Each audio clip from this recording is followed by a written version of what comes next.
Hava ambulansına mı gidiyor? Yok abi ambulans. Normal ambulans.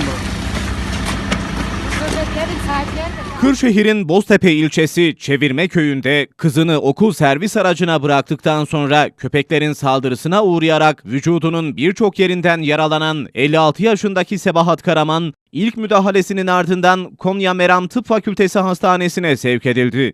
Hastanede tedavisi devam eden Karaman, 9 köpeğin kendisine saldırdığını belirterek yaşadığı o korku dolu anları anlattı. Ben kızı servise götürüyordum.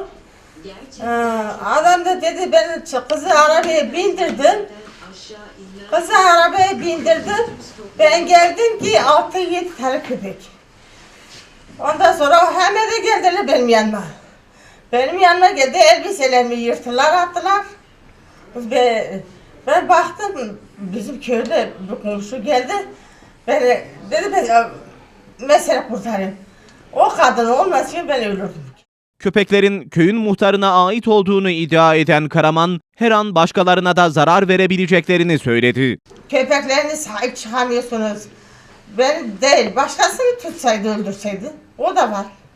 Tabii. Ben hakime söyleyeyim. Benim anam yok, babam yok, evim yok, şeyim yok. Ben kime söyleyeyim? Beni parçaladı, o da öldürdü, ben kime ne diyeyim? Karaman'ın 25 yaşındaki oğlu Bahadır Karamansa annesinin köpekleri fark ettiğini ancak eve kaçamadan saldırıya uğradığını ifade etti. Eve giderken bakıyor, muhtarın evin tarafından 2 tane koşa koşa geliyor anneme. Kaç yaşındasın biliyor musun? Ondan sonra taş atayım ya da sopa atayım derken 63. bunları kovuyor. Gençsin daha. Kovdum zannediyor ama gitmemiş köpek.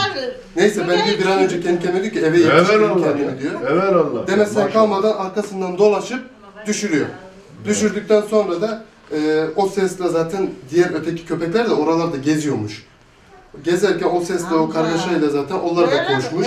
Gelince yani sonuç bu. Ameliyatı gerçekleştiren Necmettin Erbakan Üniversitesi Meram Tıp Fakültesi Plastik Cerrahi Anabilim Dalı Başkanı Profesör Doktor Nedim Savacı, Sebahat Karaman'ın durumunun iyiye gittiğini söyledi. Durumu çok iyi. İlk geldiğinde şoktaydı. Şok tablosu geçtikten sonra şu anda aldık. Yaralarının bakımı yapıldı. Primer kapatılacak olanlar kapatıldı. Bazı yerler açıkta. Onlara da vakum tedavisi dediğimiz bir tedavi uyguluyoruz gördüğünüz gibi. Şimdi gayet iyi.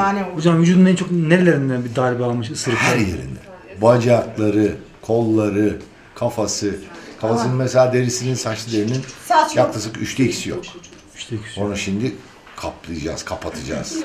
Bacağından deri alıp kapatacağız. Aslında hocam ölümden döndü diyebiliriz değil mi aslında? Kesinlikle. Yani